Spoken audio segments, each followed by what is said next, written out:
All right, today we're going to talk about recovery speed and depth loss. Now, the book will tell you that the recovery speed will help you in highly mineralized areas where you got maybe a lot of nails or something. The machine will reset itself fast enough that it will pick up that middle target in between like two nails. It might pick up a non-ferrous target in between two nails. We're going to test that in a little bit, but first thing first, we're going to see how much loss it is from minimum to maximum on that setting. And that is the recovery speed setting. All right, let's check it out. All right, right now I am actually on field mode 2, and to get the recovery speed setting, you just push your function menu there, and it's all the way on the end.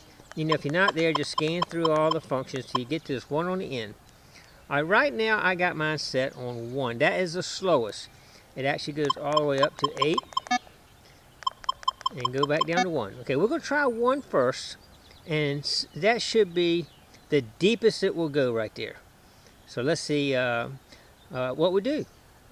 They say that the slower the speed, the deeper it will go. So let's check it out right now.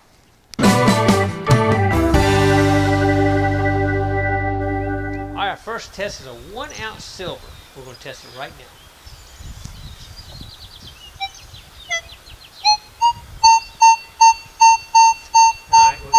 10 inches, 11, 12, 14, 16 inches, about 17 inches is the max.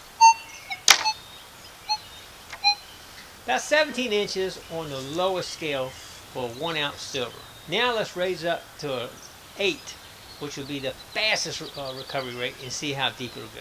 All right, let's check it out. Okay, we're going to change it now to 8, the fastest recovery speed available. Okay, here we go. How deep will it go now? We were at 17, so let's get over here and see what we do now. Here's 17, 16, 15, 14, 13, 12. It's down to about 11.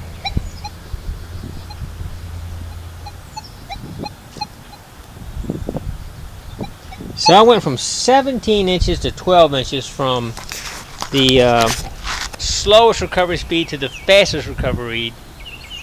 Alright, for our first test here on checking to see how it works with the nails in the quarter, we are going to use a fastest recovery speed you can, 8. Okay, and down here I have a quarter and 2 regular galvanized nails. Alright, let's see how it operates. As you see, it easily picks up that quarter between the 2 nails. Not a problem. You can actually kind of go in between, kind of pick it up. It jumps around a little bit, but you can get it. You can hear it. You can hear it in there. All right, the next question is, how much difference will it make if we go down to the slowest speed, which will give me a lot more depth? Will I be able to hear that quarter? That's a good question. I do hear it.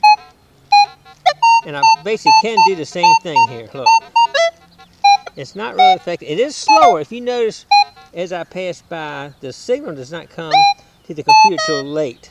So you're kind of going past it as it reads it. So it's slow reading it for sure. But it is reading it. So let's try putting them even closer together and see what happens. Let's put it right side by side and see if we can still get it. All right, this is still on the slowest speed. And I'm still getting a reading on it. And it's giving me a somewhat different reading. Not giving me that 30 for a quarter, but I am getting a reading. And it's jumping. So let's switch it back out to... Oh, you got to go all the way back around here. Sometimes it'll slip off on you. I'm at a 1 now. Let's go back up to the fastest. See if it really makes that much difference. It's still not giving me that 30, and I still can hear it. But to me, I could hear it either one. It didn't affect it to the point I couldn't hear it, like they said in the book. But let's try something else. Now I've replaced the nails with 2 cannonball fragments. These probably came from a 12-pound Borman cannonball. Just little pieces, but they're bigger and thicker metal. Now, will we be able to read that quarter between it on the slowest and the fastest? I don't know. Let's check it out. All right, right now, what are we on right now? Let's check it out. This is recovery speed. It's on the 8. It's the fastest it can go right now. Okay, will we read that quarter?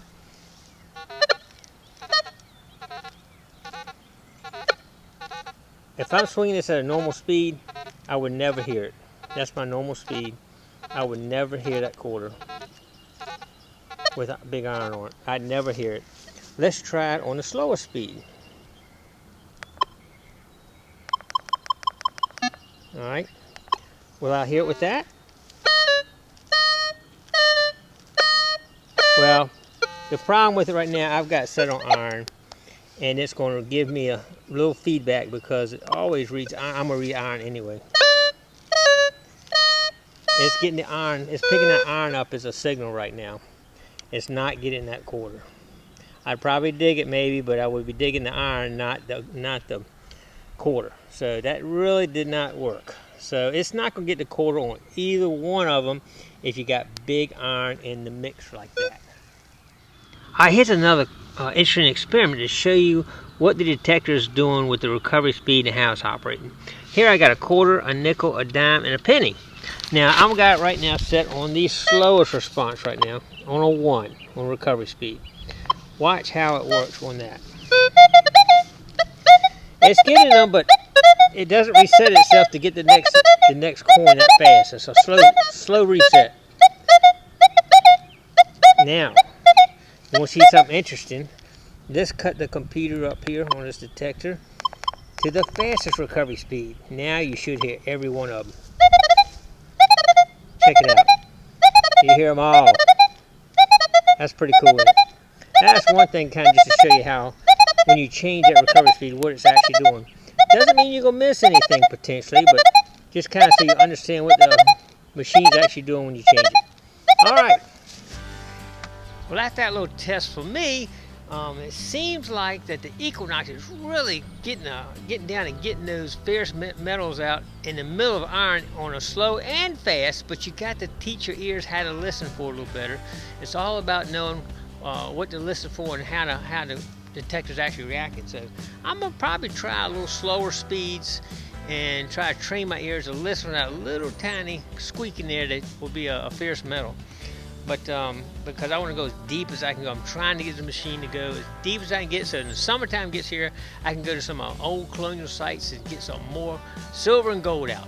I want to go as deep as I can get because I've already hit them all with normal detectors. And I want to try to get this thing going deep. Anyway, I hope that kind of clarified a little bit of recovery speed, how it operates. And I'm still learning myself. Hopefully y'all can learn with me as we go along. So anyway, thanks for joining me on this, and please like, subscribe, and comment below, and let me know what you think. Let me know how y'all make out with it. All right, thanks for coming along.